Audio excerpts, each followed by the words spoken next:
this. I want to talk about discounts due to lack of marketability.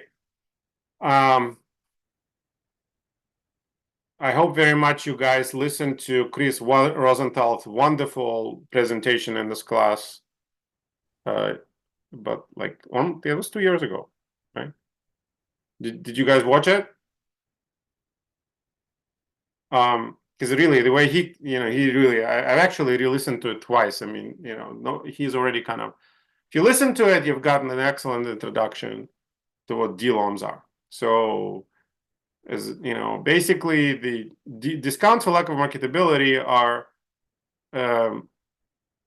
adjustments to cost of capital, or really adjustments to value of the company, of the private company, to account for the fact that there is no ready market for it, right? There is no stock exchange on which this company is traded by definition. The market fundamentally is very illiquid. Anytime you have lack of liquidity, and lack of liquidity really means lack of market, or lack of sort of regular market, really, for that matter, there is going to be, when you remember, we start with sort of what we know of, like we have good space evaluation for techniques for public companies. That's why we started with public company valuation. So I'm doing a project of public company valuation.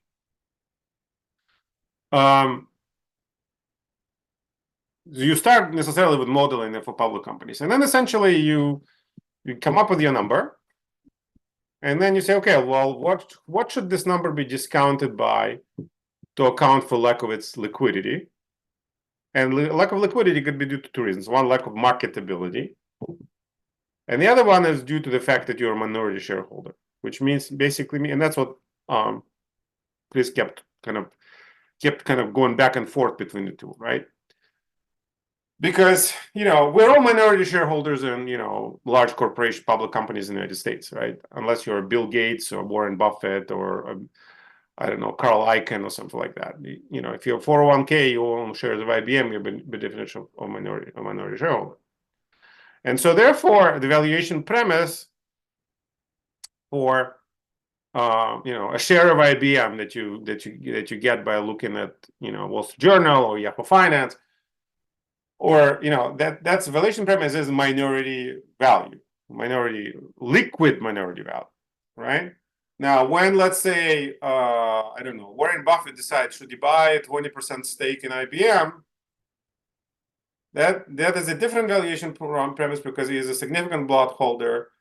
He buys significant influence. So that block of shares taken together going to be a premium on that voting power.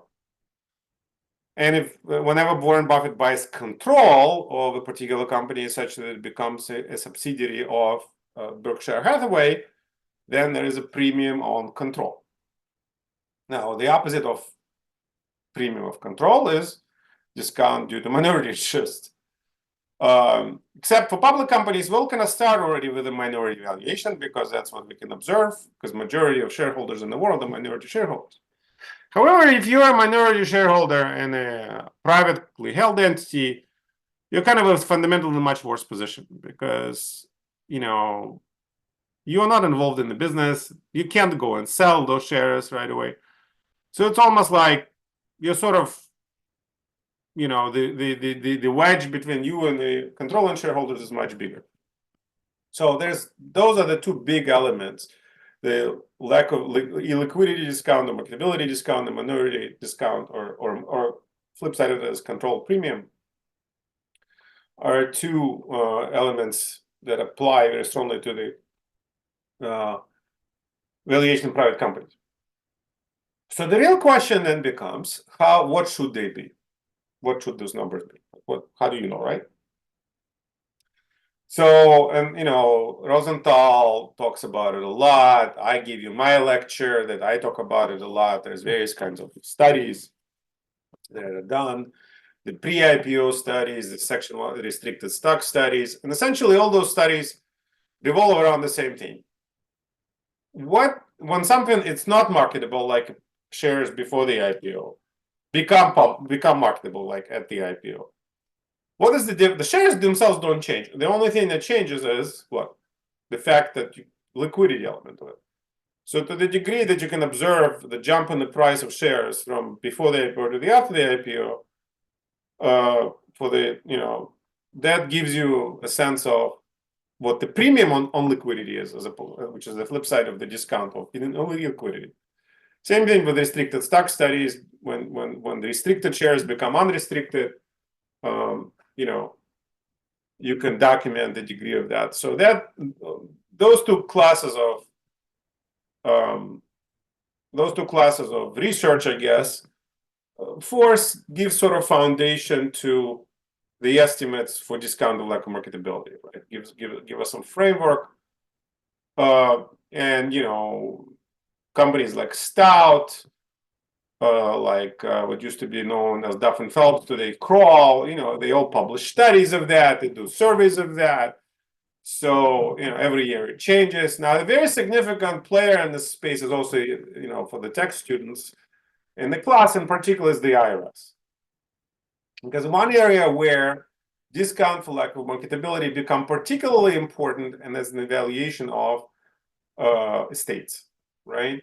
So when Michael Jackson died, the big issue with his estate was, what do you evaluate so that the IRS could levy an appropriate estate tax on it? And there's an article there, I don't know if I shared it with you or not, that in fact that Michael Jackson's estate is known for, there's a lot of litigation over it because the issue was even more complicated there, in particular because what should these songs be worth, right? And IRS wanted a much higher number, but the court sided with the family on a much lower number because IRS wants a high valuation so it can levy a high tax. With the DLOMs, IRS doesn't want high DLOMs. It wants DLOMs that are smaller because the higher the DLOM, the lower is the assessed value. So a big source of guidance here is the tax court cases, right? You'll see finally, that's the reason why this class is cross-listed as in the tax program, is because so much of what we deal with here comes to us from tax court cases in particular. In fact, Judge Lero, who was the presiding judge over the Mandelbaum case, which gives us some of the more precise guidance on the DLOMs. He co-authored the valuation textbook with Pratt. Pratt recently passed away. He was one of the Shannon Pratt. He is considered the guru of valuation, just like as what Damodaran is for public companies. Shannon Pratt was the authority in valuation of private businesses. So they have a book together that looks at the various court cases that deals with valuation issues in tax courts. So that's kind of what DLOM is about, right? So, and Chris Rosenthal in his video talks about it a lot. There's various ways of estimating it. Some are more qualitative, some are more quantitative. There is now even he in particular advocates quite a bit using option valuation to do that. I'm not an option valuation expert, not my cup of tea. So it becomes sort of like, it's an art versus science. What we want to learn about is sort of get some sense of what is what's reasonable, right, with the different methodologies for doing that. So, but before I get to that, so what I did here is, again, I created a summary of the articles. Another issue that comes up in valuation of private companies is obviously there's a fundamental uncertainty over its accounting. So I gave you an article there that looks at EBITDA as a financial metric, and it talks about how EBITDA could be fundamentally misleading measure because of bad accounting, essentially, that private companies sometimes do. So you have to be really careful with, adjustments that are made to that and so on, because depreciation methods might be inconsistent over time. The way they calculate even interest could be problematic and so on. So that's just we have to be careful there. So the key here element is that, again, you have to think about what is the valuation done for. If the valuation is done for, let's say, IRS purposes, then the evaluator perhaps has an incentive to understate earnings, so they'll try to report the lowest EBITDA possible. So maybe they're excluding too much for expenses. If it's the other way around, if it's done, let's say, for purposes of obtaining a loan in the bank where you want to overstate the value, so maybe they will not exclude enough or let back certain things. So that's what this article talks about. All right. Now, I started talking about the DLOM. So let's come back to DLOM.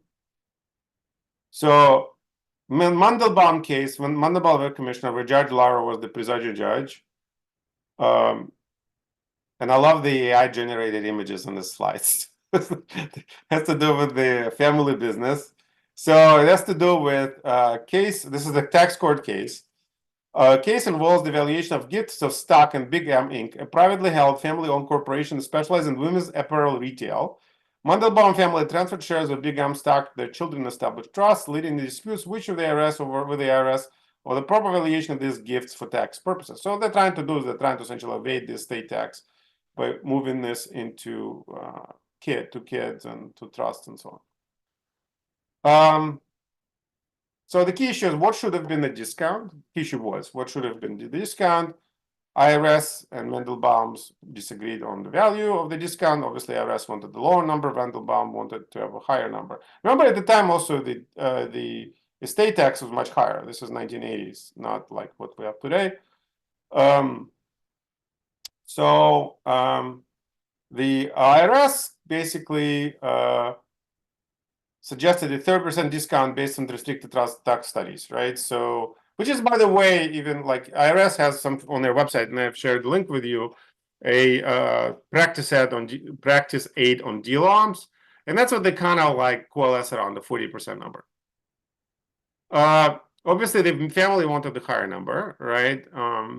And remember, it's very subjective. Like, why should it be 30%? Why should it not be 35%? Like, that's the part I still, even if you watch the Rosenthal presentation, I even talked to him about it. I kind of say, like, well, why do you guys come up sometimes with such precise numbers? 39%. Well, how's it different than 40%?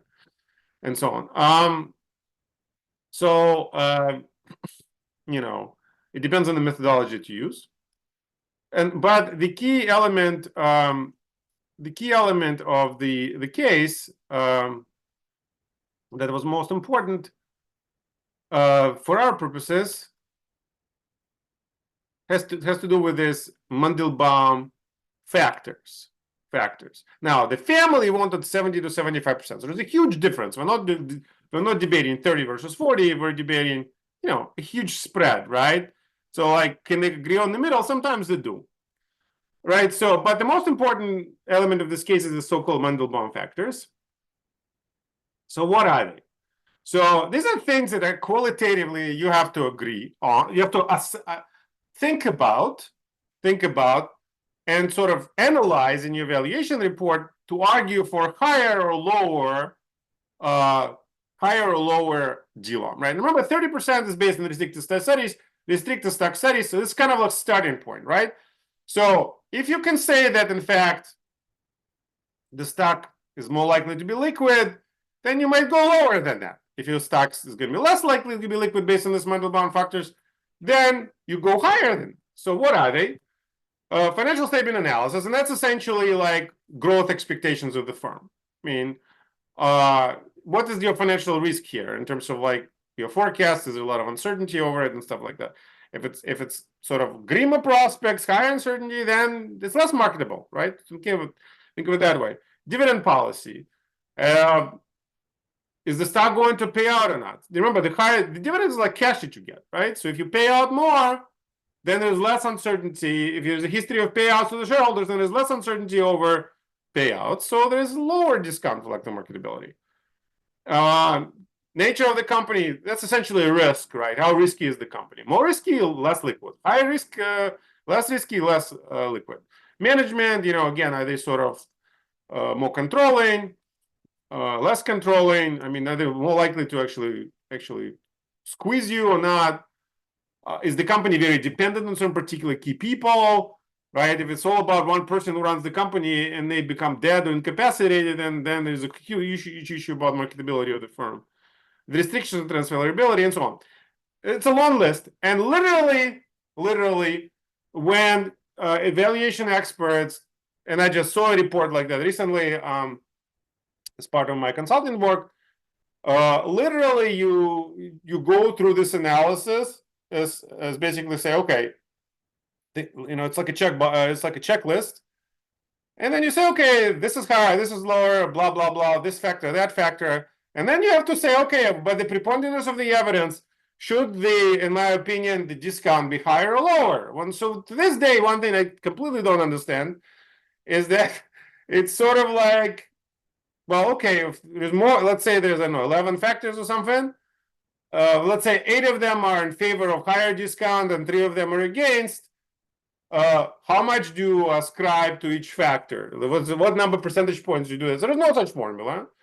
So people basically say, look, I'm looking at this, and then, well, maybe it should be 40%, not 30, because there is more evidence to suggest higher discount versus lower, right? So that's what kind of Rosenthal and I, in the video, we debate that, right? So I said, well, how do you come up with 39% or something?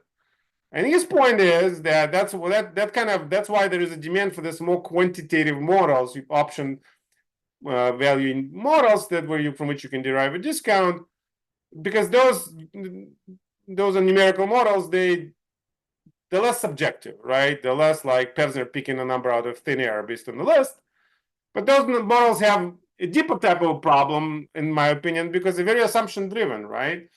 And if you ever, which I've recently had to do as part of my consulting work, I had to basic big Black-Scholes calculation requires a ton of different assumptions, tons of different estimates.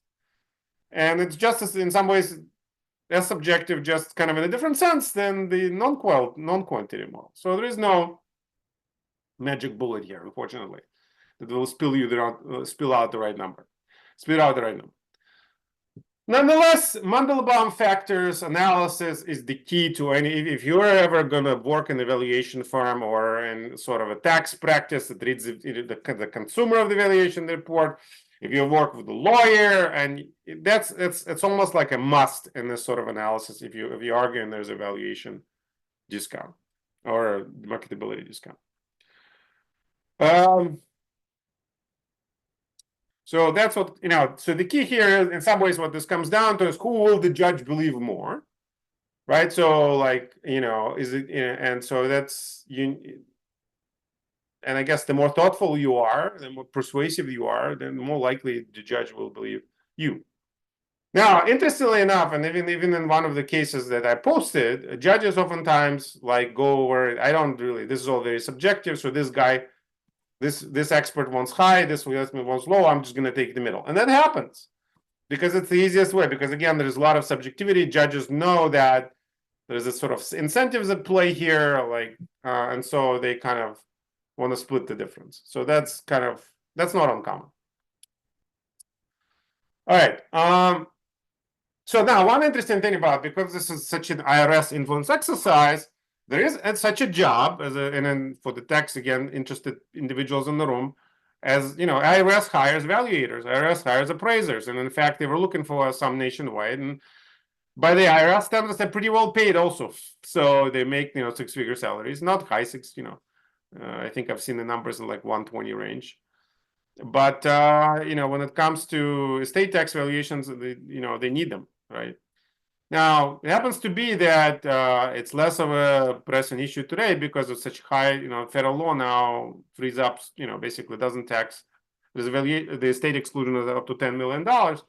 So, the demand perhaps is lower because you're really talking about valuing more expensive estates rather than, or, wealthier estates potentially than less wealthy estates, right? Hopefully if you own a small business, you just don't need to deal with it.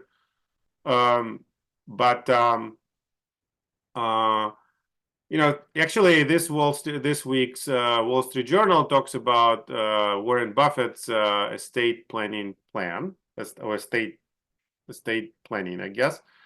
And Warren Buffett, in fact, he's worth somewhere close over $100 billion. He's decided to donate his whole estate to charity through the foundations managed by his children, who themselves are in their 70s already. Warren Buffett is in his mid-90s. And what's interesting about it, I was thinking to myself, at least we're not going to have some major, drama with IRS or with his kids about inheritance. And um, so that's what that's what happens when perhaps, I don't know, maybe this is also a consideration for very wealthy families like the Buffetts, like the Gateses, and like in some ways, the uh, Steve Jobs. I don't know. I don't think he donated his whole family, but that's because that's an issue, right? Really, it's really Michael Jackson talked about that. That's where this comes up a lot. I mean, like when a lot of these assets, their assets, by the way, they're not in cash; they're in complex investments. So if you know anybody super wealthy, that's not a trivial matter. The other thing to think about, I mean, depending on the estate valuation exemption, estate tax exemption, I should say, on the state law might be lower. So I think in Maryland, in fact, you're taxed potentially on a lower number. I might be wrong on that. So that kind of is important. Anybody here from tax group wants to comment on this? You guys cover state taxes at all in your curriculum yet?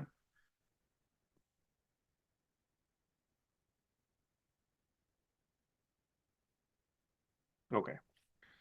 I should take attendance. Actually, I didn't do that. So I don't know if people are here. How many people are actually on the call? All right. Professor, this is Jason. I mean, I'd say the one thing you didn't mention that's a consideration with the annual, or sorry, the lifetime exemption so high, is that people below it actually don't want a low valuation, they want a high valuation for the step up in basis. Oh, So yeah, it's like absolutely, yeah. Can you want to so talk it's like about that just to explain it to the rest of the group? I mean, I understand what you're saying, but like or should I explain? I mean, I can try and you can elaborate. I mean, like you're saying, if you're over the lifetime exemption of whatever it is now, 13 million, if you're over that, you want to have a low valuation so you don't pay estate taxes. But if you're under it and you're not concerned about paying estate taxes, you want the value to be as high as possible because whoever inherits the asset gets a new starting tax basis. And if it's high, that's great. That's your new cost basis, and it'll reduce future taxes. All the unrealized gains in that asset are just disappear. That's exactly right. So if the step up in basis, the inheritors, the heirs, basically, that's why you still need to value it no matter what, right? Basically, right? So if anything for internal records keeping purposes, if you want to keep the family, let's say a big farm or family company with the kids, and you want the kids themselves when they die want to not to be, they don't want the kids to their kids, the grandkids, to pay tax, so they want a high valuation now, so that whatever is the final realized gain or realized appreciation is as low as possible, right? That's actually a fairly controversial political issue because there's an argument that is being made that a lot of, in particular on the left side of the political spectrum, that so much of the wealth in America is tied up in this sort of what Jason called unrealized gains. And there is even a proposal out there, which I'm not a fan of, to tax unrealized gains on investments, which would include property, which essentially would be what they have in some countries in Europe, like France, called the wealth tax, basically, right? Because everybody understands realized and unrealized. Do I need to explain that? So realized is when gain is whatever gain you get from the actual sale. They have to be an exchange of assets or cash for assets, right? Unrealized is essentially like paper money, like when it's like what you have a house when it goes up in value. That's unrealized. Unrealized meaning there's no cash exchange. But an argument's been made is that the reason why we have so much income inequality potentially is because from one generation to the next, to the third, to the fourth, assets get passed down. The tax on the state is never being paid, and essentially that's the way to avoid paying taxes ever. But meanwhile, the argument goes further. It's unfair because you can use this unrealized appreciation to, let's say, obtain more favorable loans. You can essentially borrow against that. without without ever having to pay taxes on it. So that's kind of a cause of controversy in itself.